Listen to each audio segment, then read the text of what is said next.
Amelia, welcome to the podcast. Thank you very much. So great to have you on. You're recently back from the Bahrain half Ironman and from a holiday in Egypt. So you've had a little bit of time off. How long since you've had 12 days off training?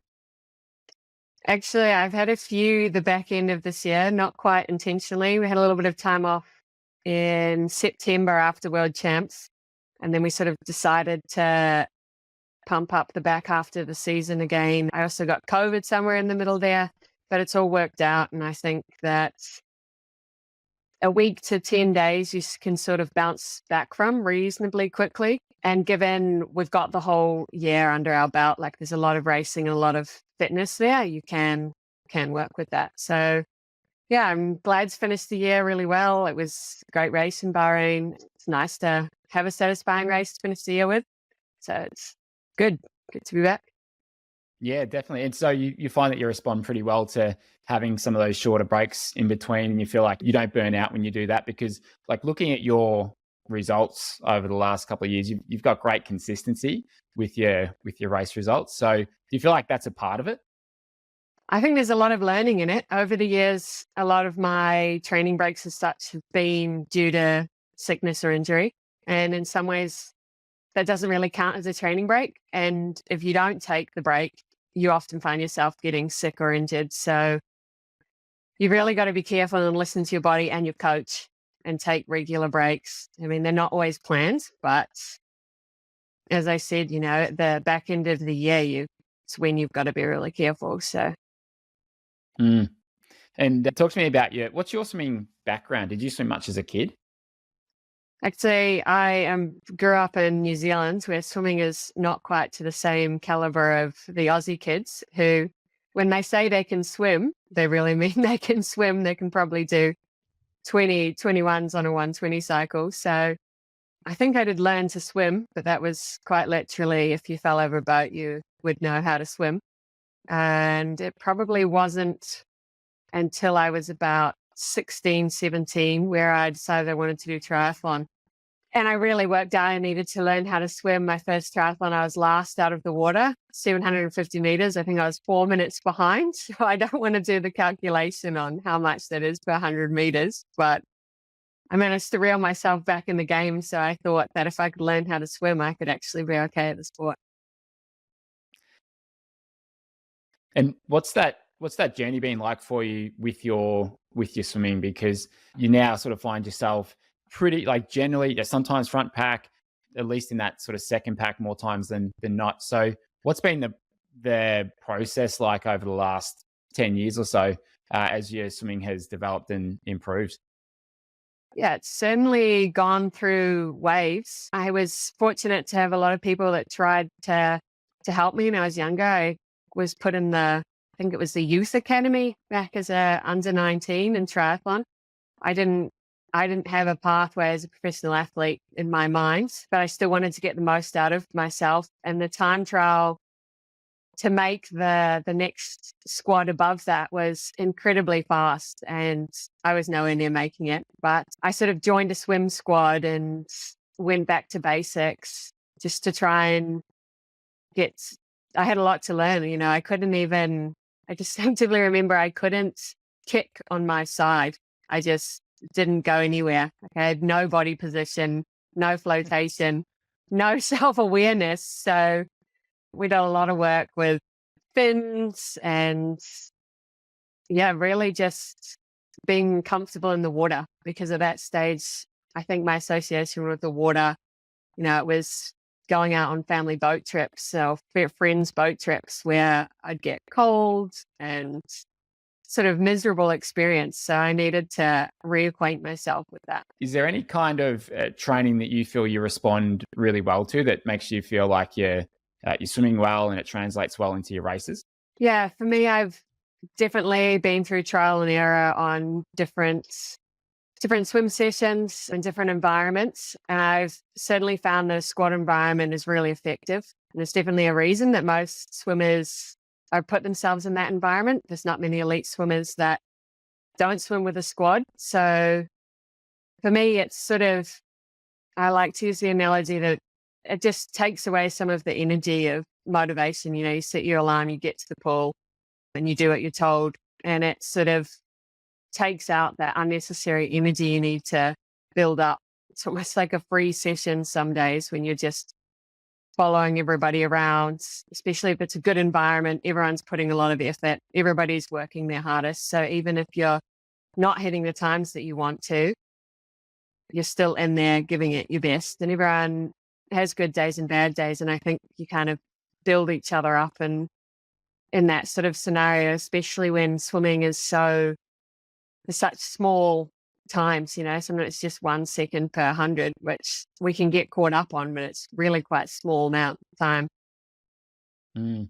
It's a good way of putting it. It does almost feel like a free session in a way when you train with a squad, because I think about the mental energy that's required to do a hard session by myself, and I find it quite difficult to do more than about 2K, like maximum sort of 3K on my own in a hard session. Yet with a squad, we can get through a solid 4 or 5K, and it just doesn't feel like that much work, especially mentally, but physically as well. You kind of get into the flow of things really easily because you've got the other people around you, looking at people in the lane next to you, and it just goes so much quicker. So I think it can be a really helpful thing for most people if they've got that opportunity. I mean, you swim with some pretty quick swimmers up in Queensland where you are. So you'd probably be chasing their tail quite a bit, right? Like there's some really good swimmers in your squad.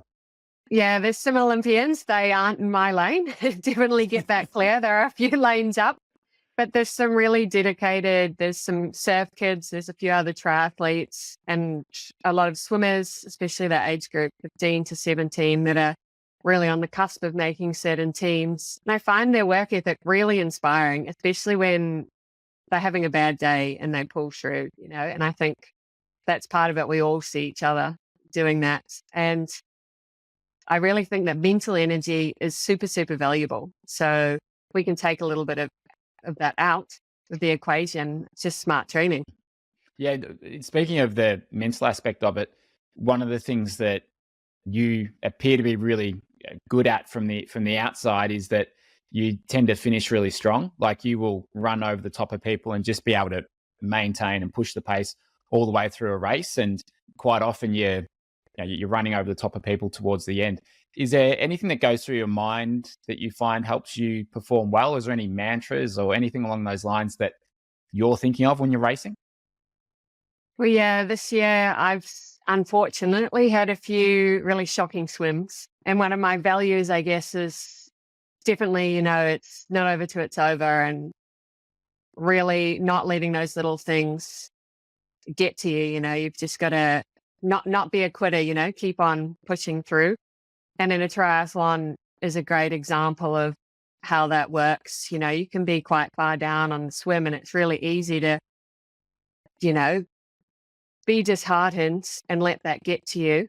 But it's 3 disciplines. Everyone has their strengths and weaknesses, and there's a lot of dynamic with a race. The non-drafting obviously makes the bike a huge component. So I'm just really good at keeping on going. You never know where everybody else is at, how they're feeling. People often say, if you're hurting, everyone else is hurting more. And if you can remind yourself that, it just keeps you pushing. And evidence, I've been as far down as 20th out of the water in some races and managed to work my way back up to 5th place. So I know that in the back of my mind, so that when something does go wrong or I'm having a bad day in one of the disciplines, just to keep pushing through. Even often you can feel average on the run for the first 2K, and just like that can completely switch. So it's not over till the line. Mm.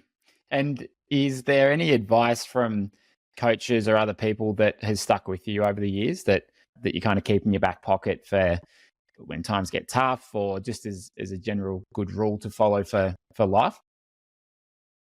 I guess on that similar theme, I've been talking with my coach, David. We sort of have shortened the analogy to feel is not fact, which comes on, we're really in tune with our bodies as athletes, right down from diet to how we're to technique. But sometimes that actually backfires on us. We find ourselves overthinking the little things. And sometimes we actually just need to let ourselves relax and just do it and not overthink things. So that comes into Mm. play both in training and race day. You travel quite a bit for racing. Is there anything that you've learned over the years that's helped you deal with maybe time differences or just the stress and the mental load that can come from traveling and having to pack up, especially with so much equipment that you've got for a triathlon all the time? You know, what are some of those things that you allows you to basically still race well, even though you're traveling all over the world? Yeah, sleep patterns and time zones definitely mess with you. I think the best thing is just to have enough sleep no matter what. So I often try, and to be honest, I prefer to land in the morning. So pick my flights a little bit carefully so that I can then fill the day with building my bike, getting a few training sessions in, and then go to bed early. But to try and to adapt to the time zone, I suppose it's also around keeping your meals even. But at the same time, I think you don't want to overthink the time zones. You just want to get enough sleep, because as long as you are getting the sleep, you'll stay healthy.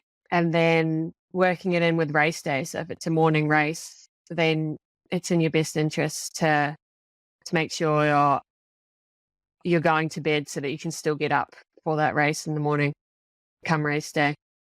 Mm. And in terms of open water swimming, is there any advice you'd give to age groupers, amateur triathletes to help them feel more comfortable? Because I find one of the things when people first get into it is that they get comfortable in the pool, but then it's the open water that can be quite intimidating and daunting for them. Especially you think like look at some of the races from the Noosa Triathlon where conditions have been pretty rough the last few years, and I know that's up where you're based. And what advice do you have for swimmers to get more comfortable in the open water? Yeah, that's definitely a mistake we all make. And I think the opportunity to get in the open water shouldn't be overlooked. And if you don't have access to the open water, then even just wearing your wetsuit in the pool, because I think that no matter what brand wetsuit you're wearing, that's a big impact on people, is that it is a little bit more restrictive on your chest. It feels different because we're not wearing it on a regular basis, and it's more restrictive on the shoulders. So if you can just get in your wetsuit in a month out from a race, even just to start getting used to it. Again, if you don't have access to open water, then in the pool, just for the first kilometer, if it's too hot, and it just becomes, you normalize the feeling of a wetsuit and being restricted on your chest. And if it's not a wetsuit swim, then I still like to wear the wetsuit because it sort of replicates the tight chest feeling that we get at the start of the race, because it's early. Our bodies aren't quite awake yet. We're a little bit anxious, surrounded by people on a start line, and we have to get our heart rate straight up. So anything that can sort of replicate that feeling is going to put us in good stead for the race because we're used to it.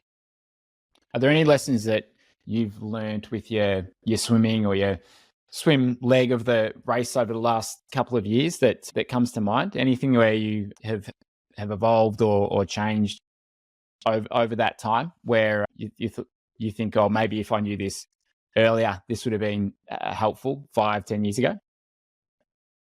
Um, I guess there's two categories to that. The first one would be the little things that maybe are your weaknesses to do with the swim. So for me, cold water. Like a lot of athletes, we're a little bit leaner and we get cold easily. So if you can prevent that happening, 'cause it's really hard to start fast when you're cold. So there's things like having an emergency blanket down your top, having a thermos of hot water so you can drink some and pour that down your wetsuit. Earplugs as well, because the cold water in your ears makes you significantly colder. So any of those little tricks actually make a surprisingly big difference to helping. And then secondly, I guess it's confidence in your swim. and being able to stay calm. So the swim sets you up for the whole race in a way. So how you are on the start line, you can kind of gauge your race a little bit. So yeah, being comfortable and confident on the start line, I think makes a big difference. Mm. And if when you speak to amateur triathletes about their training and what they're doing, is there anything that comes to mind where you think if you would just do this, I feel like you could get much better results? Is there any kind of themes that come to mind there? Related to the swim or bike run? Just generally, yeah. Any of the three legs. Well, consistency is not preached for no reason. Certainly, anything is better than nothing. So a lot of people, they have a training program and it's got a half an hour jog in there. They don't have half an hour. It's still better to go for a 10-minute run than do nothing. And I think ways to help people time manage that would be to sort of like create patterns. So just get into the routine of, get up, have a banana for breakfast, run, and do your gym, like a 10-minute gym session straight after. So you're just stacking things so that you're not wasting time with transitions. And to be honest, that's the biggest problem people face, I guess, is time management and fitting it in. But although I'm a professional athlete and training is my job, most people, they want to make time, they can. So the excuse of time is a little bit tricky.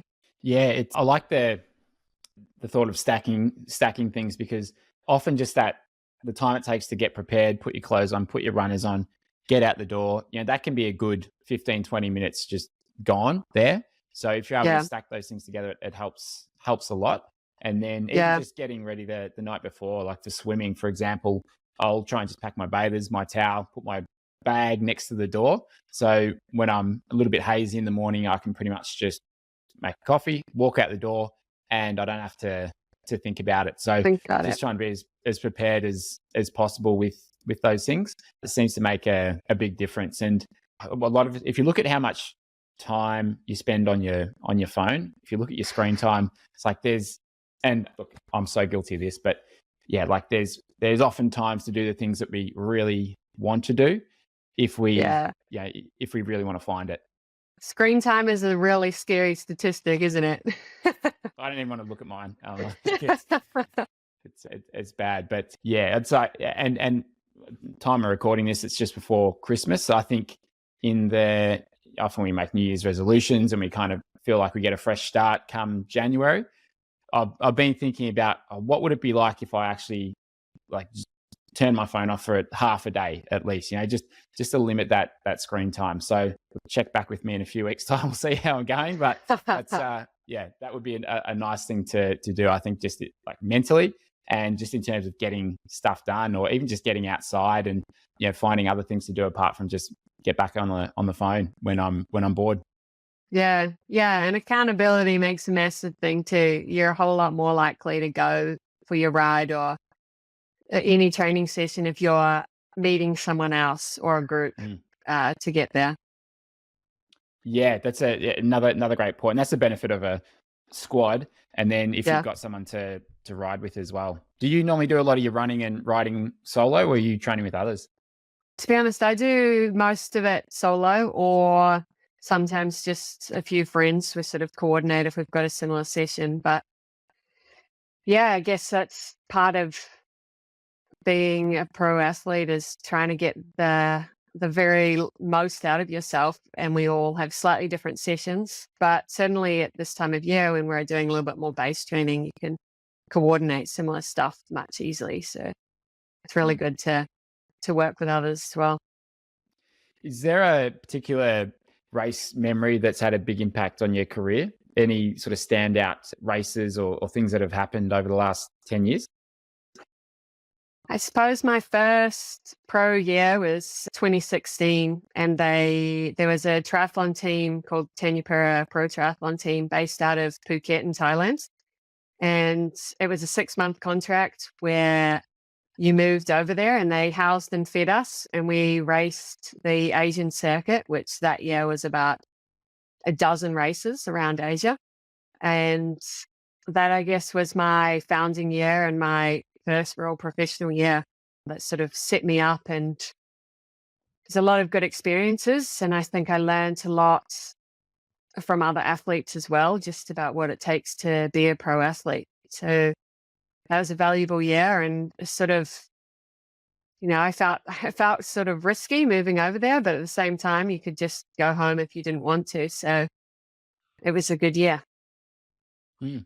I think I remember seeing a lot of your results in that year because we first went to Tanipura in 2015 from memory. And then Yeah. we went there 2016, yeah, up to 2019. And yeah, pretty sure I remember just seeing you. Didn't you win like most of those races that you did in that time? Yeah, I had a really good swim bike. I was managing a bit of an injury in my hip on the run. So my race strategy was actually very different than what it is now. It was basically swim to make front pack, bike as hard as I possibly could, and run, to try and hold the lead, make sure nobody caught me. So Yeah. it worked for me in that scenario. But I also race differently, I suppose. And I think it's really important aspect actually when you're starting out as an athlete is to sort of put yourself in an area where there's not too much pressure. So sometimes we find ourselves traveling to the other side of the world to race an A race, but our flights have cost us $4,000, our accommodation another $1,000. And we kind of put this self pressure that we need to make that money back and then make all the time worthwhile. So putting yourself in this scenario and maybe you don't have that self-imposed pressure, I think also allows you to be more relaxed and race a little bit differently, like with less to lose, which sometimes you need when you're starting out. Yeah. Is that something that you feel these days, that kind of pressure, or not so much anymore? Like, was that something more in the early days where you've got to put a fair bit of money into just getting to a race? What's it like these days? Do you feel like it's not so much the case, or you still got that pressure? No, I think that we're always our own harshest critics and we do put a lot of pressure on ourselves. I guess now it's sort of different. We're constantly validating, we want to do our sponsors proud, our families, supporters, coaches, everyone proud who invests so much time in us that the pressure's still there. So pressure is a privilege, they say, but we've got to manage it carefully. Yeah, yeah, that's right. So would you say that pressure has changed for you over time? Yeah, it's definitely still there, but it comes from different avenues. Mm. And do you feel like, has it ever got the best of you, that pressure in a race? Yeah, certainly. I think sometimes I've fallen into the trap of allowing it to get the better of me. So it's important to take a step back every now and then and evaluate, you know, perspective of everything. So yeah, we don't want to get into those if we're going down that avenue of letting it win you over as such, then something needs to change. How do you find you go with that? Like, it can feel like the weight of the world's on your shoulders as a professional triathlete, as a full-time athlete. And do you find that you're able to kind of take a step back and look at it and go, well, actually, this is a pretty cool job. This is a pretty cool thing to be doing with my life. How do you find you're able to to be grateful in those times where you feel a lot of pressure? Yeah, you do quite literally. Sometimes somebody else needs to remind you from their perspective. Actually, I was chatting to someone in the lounge on my trip I've just been on. And he was about 85. He sat down and he looked absolutely exhausted from his travel. So it started up conversation, and he was quite interested in the fact that I was a professional athlete. And he sort of reminded me, how lucky I was that I got to travel the world doing something like that. So sometimes it does need to come from somebody else, or even, hearing other people's problems as such, watching the news. Yeah. There's so many things that you just have to remind ourselves that it's sport we're delivering our absolute best to get the most out of ourselves to then be able to give back. But as long as we're doing that, it's sort of successful, and remind ourselves that it is a wave and we ride the highs and lows. So I kind of like the quote, something along the lines of, there's mountains and valleys, but it's a whole lot more interesting than just being on the flat all the time. So if we can have that, we're lucky. Absolutely. And is there anything that's got you particularly excited at the moment, or something that you're looking forward to in the next 6 to 12 months or further on from there? Yeah, we're still working out next year's race season, but I am going to have another crack at a full distance Ironman and try and qualify for World Champs this year. We've taken a little bit of time off the full distance as we kind of weren't able to find the balance of staying healthy as such. So I'm really excited to enter that realm again. And although I've done 3 full distance, I feel like the race has got the better of me in all 3 of them. So I'm really excited. I feel like I can accomplish that, and I'm excited to be able to do it. Awesome.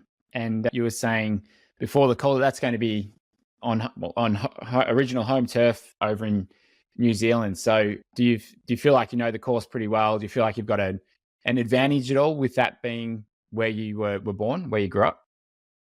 Yeah, so I'm in New Zealand. Sometimes you don't like to, I don't know, sometimes it feels like you're jinxing it when you sign up for a race and announce it like that. So I'm just touching wood here. But yeah, I'm in New Zealand. We decided that fits really well with the calendar because it's summer here at the moment. It's a early race. So it's a good opportunity to use the base season, and that should help then go into the shorter distances in between. So it's going to be a long year next year with 70.3 World Champs also in Taupo, New Zealand, but not until December. So we can space out the year quite carefully. That'll be really good. To be honest, I have a bit of a love-hate relationship with Taupo, but I think I've raced there a lot. It's often really cold and flat and windy, but it's at the same time, I think it's a small town. It's got a nice vibe to it. I do know the area really well, and I know what I'm up for. So that puts me one step ahead, and it would be really cool to win on home soil, and if not, just have the home soil support and a good race there. Yeah, well, I wish you all the best for 2024, and it's been great watching your results, especially of late with winning Melbourne, second in Bahrain, some excellent results to finish off the season. So appreciate you jumping on the podcast, especially a day after you get back from Egypt.